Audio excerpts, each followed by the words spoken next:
So I think we might start now. Hello, everyone, and good afternoon. I'm Kellard, the Director of Research and Study Department at the Authority of Persons with Disability. And before we start, we'd like to thank all attendees for their participation, and we hope that this webinar will add more value to your research knowledge and skills. We also want to thank the Academy 32 for their collaboration in organizing this event, and also our speaker today, Ms. Karen Kellard, who has over 25 experience in research in different countries in Australia, UK, and Saudi Arabia. And hold expertise in different social and public policy topics, including health, culture, and environment. So thank you, Karen, for joining us today. And in this webinar, we will be talking about the inclusion of person with disability. As you may know, the new right of person with disability law that was passed last year in Saudi Arabia emphasize the importance of inclusion of person with disability in all activities across all sectors. And so today we will be focusing on how to efficiently include person with disability in research. And since tomorrow is the International Disability Day, it's a great opportunity for us to talk about the empowerment and inclusion of person with disability in research community. So we might have 40 minutes for the presentation and 20 minutes for discussion. So please feel free to write down your questions in the chat window or the Q&A windows, and we will try to cover as much as possible of them. Thank you again, Karen, for joining us, and the floor is yours. Thank you, and thank you very much for the welcome, and thank you to the Authority of People with Disability and Academy 32 for inviting me to talk on this subject. So yes, I've been in social research for my whole career. So what I'm going to talk about today, I'm really drawing on my experience of conducting research with a whole range of different groups, including people with disabilities. So the topic is huge. I'm going to talk through a lot of different topics. It's a kind of an introduction, so there'll be a lot of topics that we can dig deeper in, maybe in another session. But just to say a little bit more about myself, I have worked in the Kingdom for 3 years. I'm now back in Australia. I work as a freelance researcher at the moment in Lotus Social Research, but I'm just about to move to a global research company called Varian Australia. And I'm just saying that in case anybody does want to contact me, feel free to reach out on LinkedIn, and I'm happy to chat about what we talk about. So today you'll see that we have subtitles running in this PowerPoint. This is the first time I've used this, so hopefully it can keep up with my speaking, but we'll see how that goes. It will encourage me to speak slowly. Okay. So what we're going to talk about today, I want to just introduce the topic of universal research design and why it's important in our research. So I'll say a bit about designing projects using universal research design or URD principles. And then I want to talk a little bit about surveys and URD, so questionnaires, and I'll talk a bit about qualitative research, so things like focus groups and how we can include people with disabilities using URD. And then I'll say something about our findings, how we analyse and report the findings, and I'll give some examples. And then hopefully we'll have a chance at the end to have a bit of a discussion and a chat. All right, so as I said, there's a lot of ground to cover, and although I'm focusing very much on disability, some of what I'm talking about is how do we make research more inclusive generally? How do we make sure that people who are disadvantaged in society for whatever reason are able to take part in the research that we do? And this is particularly important in social and public policy research to make sure that everybody's voice is represented. Okay, So what I'm hoping is achieved today is some understanding of the concept, so a bit of the theory about universal research design, a bit more about the practicalities, what kind of things can you do to make your research more accessible for people with disabilities, and then a little bit about URD in practice. So if we start at the beginning, what is universal research design? Well, basically, URD means that anyone can take part in our research project right from the very start. So it means designing research studies so that regardless of somebody's background or ability or experience, they can participate in the research study from the beginning. And it's quite interesting, the background of URD. So it comes from architecture. So in architecture, buildings nowadays are built using universal design, and products and a lot of other environments like schools and mobile phones. So what this means is from the very start, if you think about a building, it's accessible to all people. In thinking about universal research, there are lots of other terms in the research world that are very similar to this. So, for example, we have inclusive research design, similar approach, but that is more about making adjustments to a project later down the line to make sure people are excluded. And I want to just explain this a little bit more because it's an important principle. So if you think about universal design in buildings, buildings are built so that they're accessible from the beginning. So they're built with wider doors, for example. They're built with ramps that go into the building from the beginning. They're built with buttons that are lower down in an elevator so that people can reach them. And what we're trying to do with URD in research is we're trying to do the same thing from the beginning. So rather than adapting a design later on, we want to make sure from the very beginning when we design our research study that it's universal, that everybody can access the study or take part in the research if they choose to do so. And why is it important for research that everyone can take part? Well, obviously, we want our research studies to represent the population. If you think about people with a disability or with an impairment, there's a significant proportion of the population. It depends on what statistics you look at, but the guess or the estimates are anything between 10% or to 25% of the population have some kind of impairment that might make it difficult for them to take part in everyday life.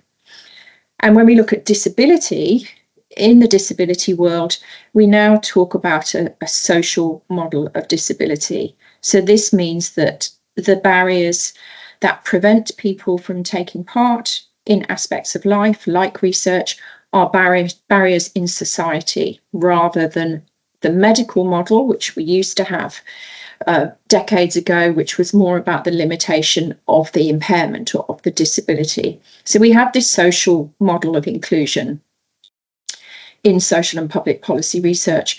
We also have, for example, the United Nations, one of the conventions on the rights of persons with disabilities, well, many of them actually, but Article 31 particularly covers statistics and data collection and talks about the importance of inclusion for people with a disability.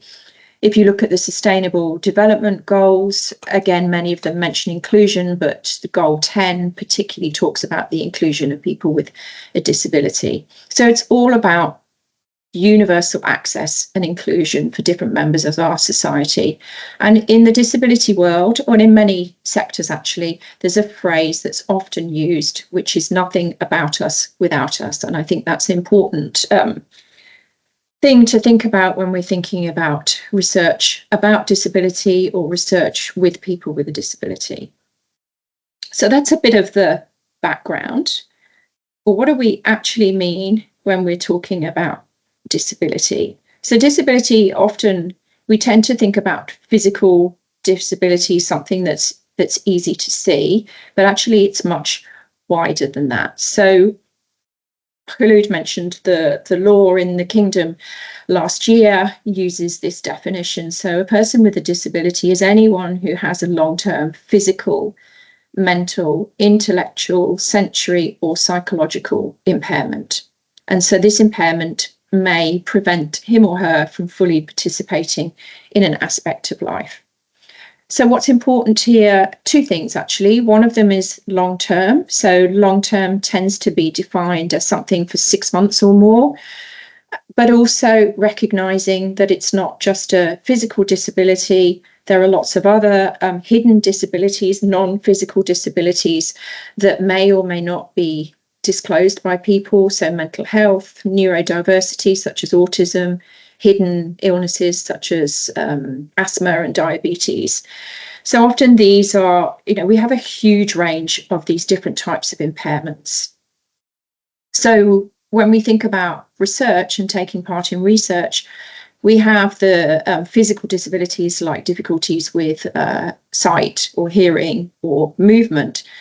But we also have the non-visible disabilities like being able to interact with other people, being able to remember information, understanding information. So understanding a survey, being able to concentrate on a survey. So there's a whole range of other impairments that affect people's ability to take part in research. This comes from a conceptual framework developed in the US. So if we think about all of these different definitions and why it's important to have this universal approach for research, we can start to think about how do we design a project using these universal principles. And so I think a good starting point is just thinking from the beginning when we're planning our research project. And one way of doing this, or good practice, would be to create a universal design plan for your research study. So right at the very beginning, when we have a new research topic, starting to think through some of the questions about what can I do to make sure my study, my research project is open and includes as many different people as possible. So for example, thinking about what methods am I going to do and how will those methods work for people with disabilities? So is it going to be a survey? Am I going to do focus groups? What else am I going to do and how will it work? Where and how will the research take place is another good question. Is it online? Are people going to be able to take part in something that's online? Is it in person? How do we adjust for that? And how do people find out about the research? Who can they talk to or contact if they have a question? The other aspect, I think, which is one that I've certainly struggled with myself, is how do we make sure that we have enough budget and enough resources and enough time to make our project fully inclusive?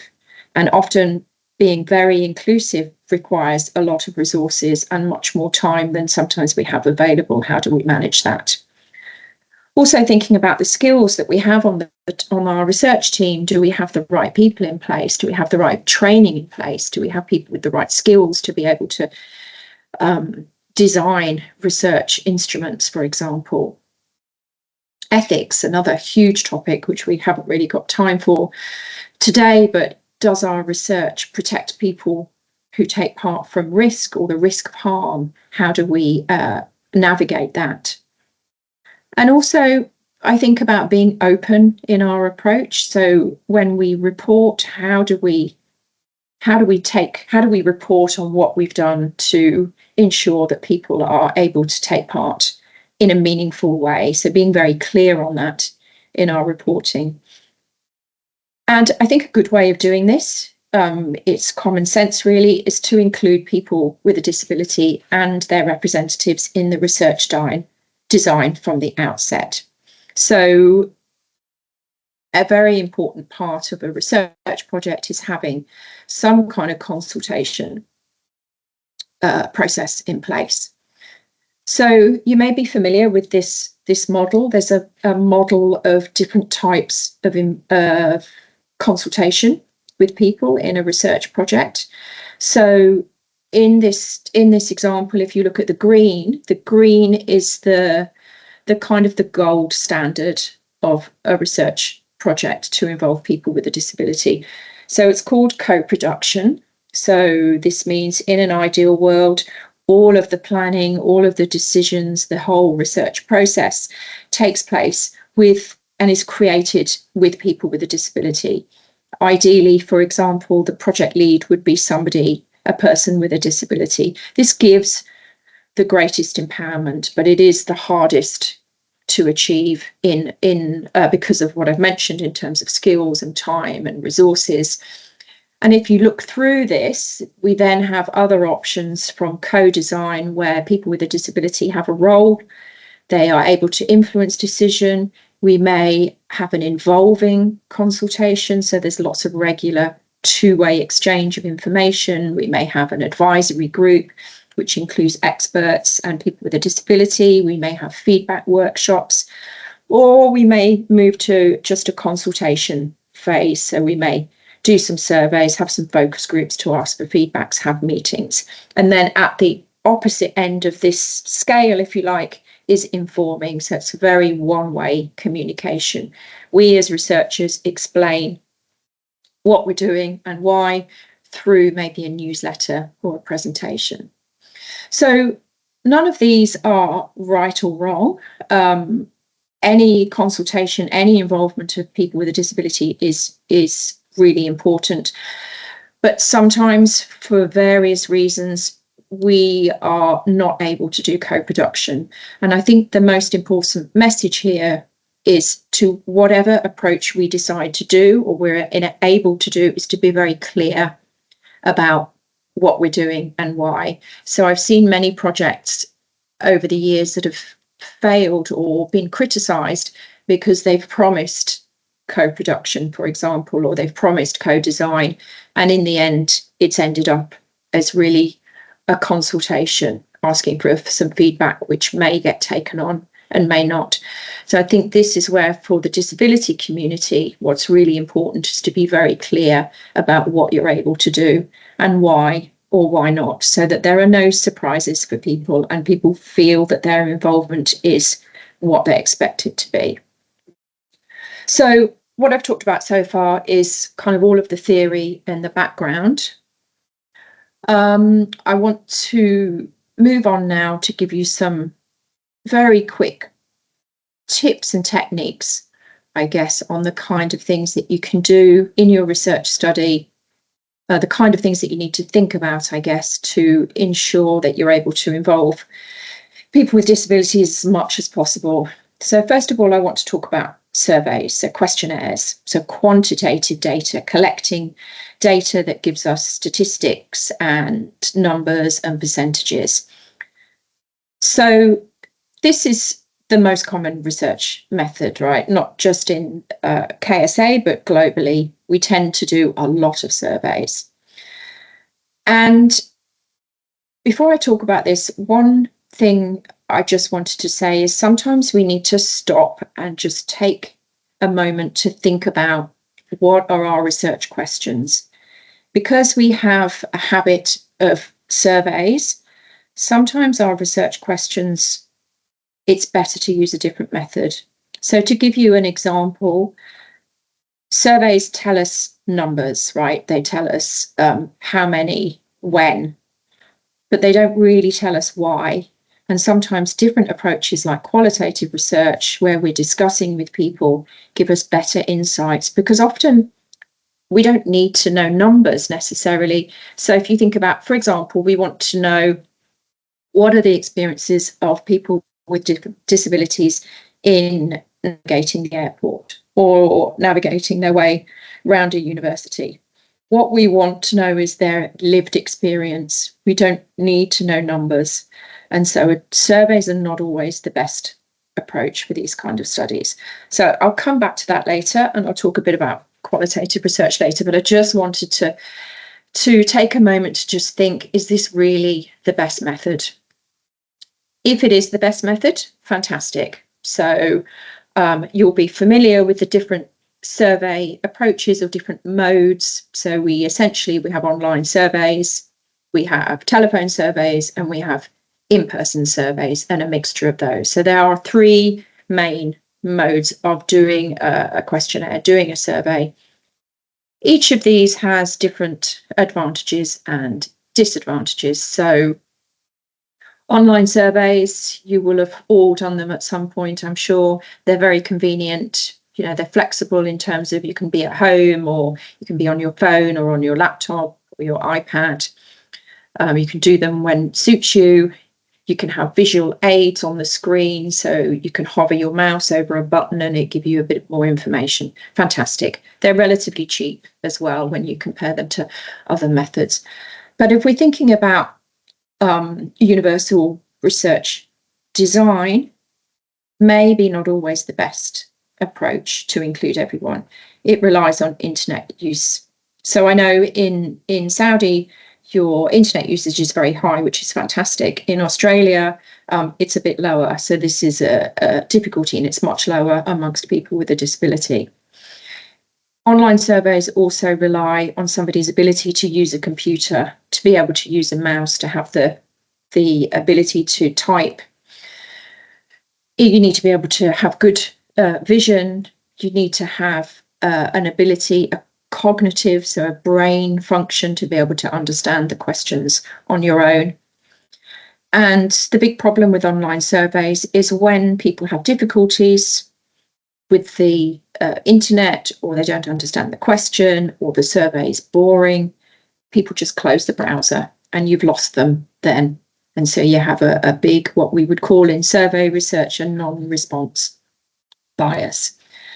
So if we look at telephone surveys, bit more expensive for sure, bit more convenient.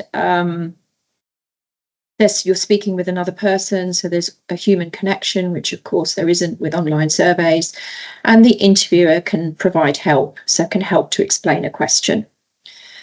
But again, with telephone surveys, there are some disadvantages. It relies on the respondent to have speech and communication.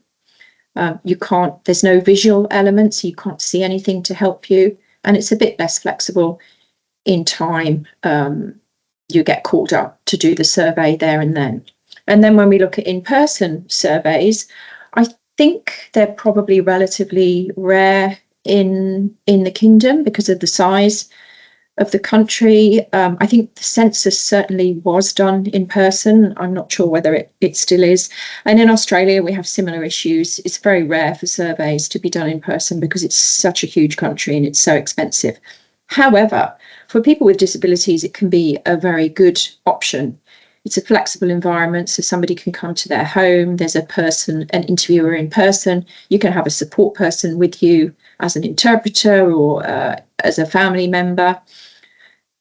You can do the survey in a different location to your home. There are some issues in terms of the time of the appointment and the convenience of it, but the downside, of course, is that it's hugely expensive. So that's not to say you can't use a different combination of methods, again, depending on your budget, but I just think it's worth thinking through the different advantages and disadvantages. So regardless of what option you choose, obviously you want the survey to be the same in every option.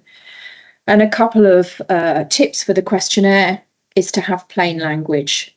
So this seems kind of obvious, but I've probably spent the last 15 years of my career helping to improve survey question design. And we still, as researchers, we design very complex questions that we think are great. And I'm certainly guilty of that myself, thinking it's an amazing question, but nobody in the public understands it. So we need to write in a plain language and just have one version of a questionnaire that suits everybody. We need to check that our questions are understandable, are clear.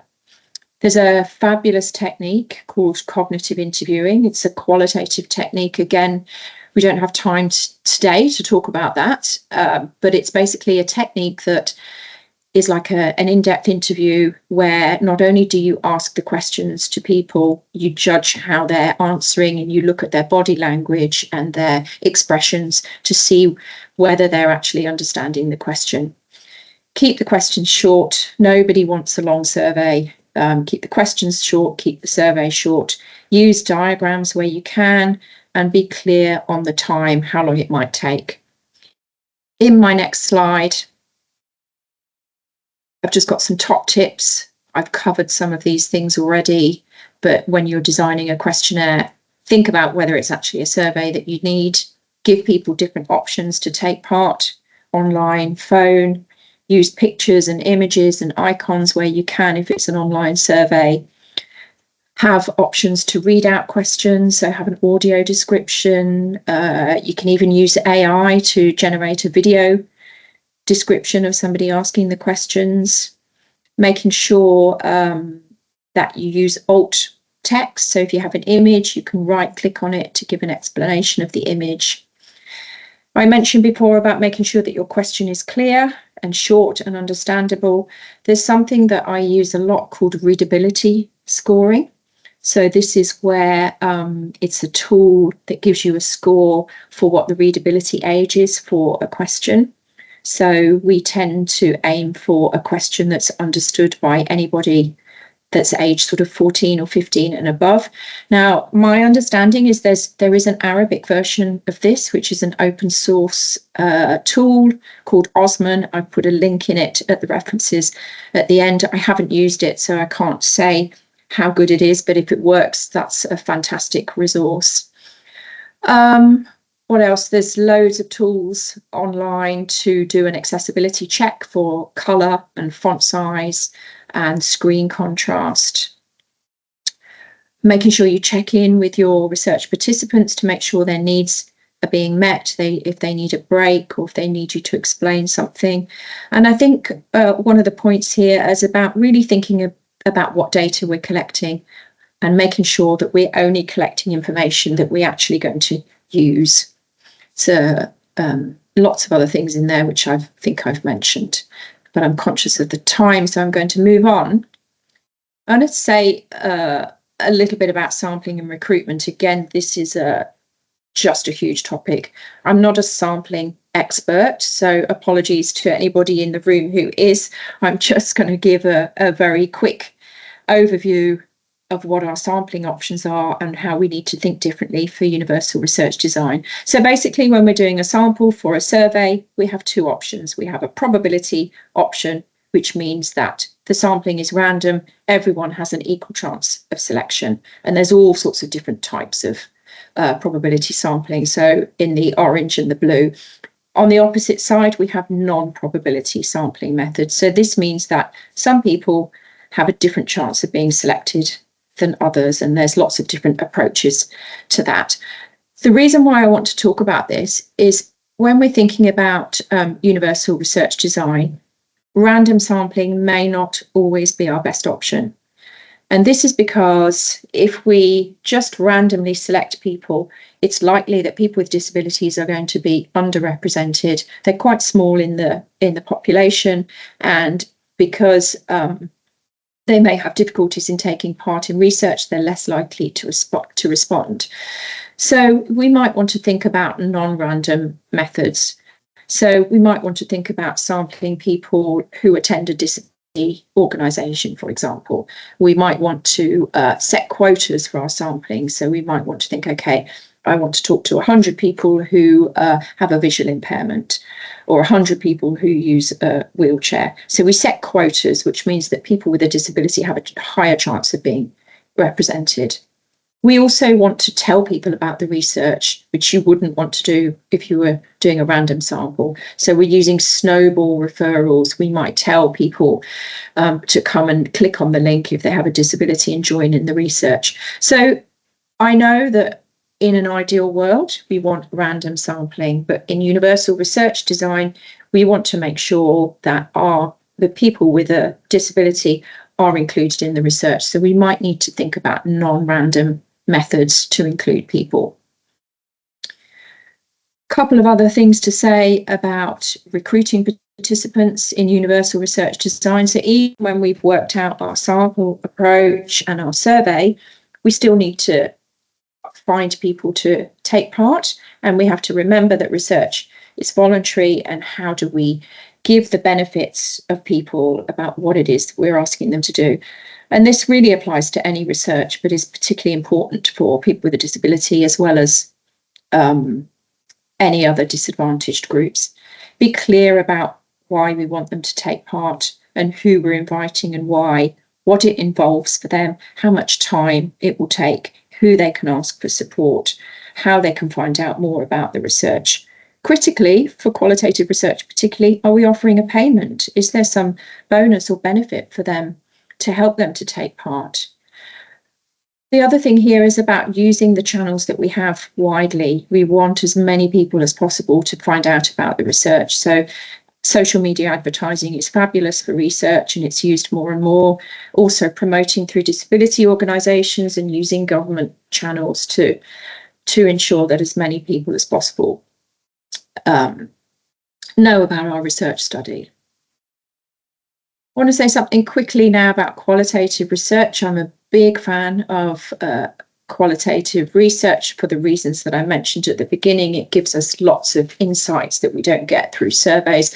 So when I'm talking here about qualitative research, I'm talking about things like focus groups, individual discussions, online consultations, workshops, anything that is not about numbers, but more about words.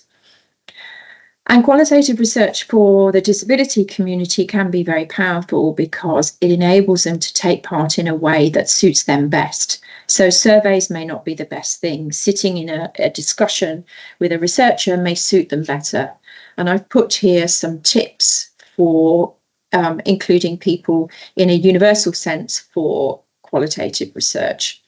I think I've covered quite a few of these points, so I won't cover them all, but I just wanted to add a couple of things. You can be creative with qualitative research. So, for example, if somebody has difficulties in speaking, we can use creative techniques like art, like drawing, like card sorting, having things on cards that they sort in different order. There's a lot of different techniques out there that we can use to help people to take part in research. Importantly, we need to be trained in qualitative methods. There's sometimes an assumption that qualitative research is easy and is not rigorous in the same way that a survey is. Well, it is, and it should be if the researchers are trained and we collect and analyse the data in a proper way.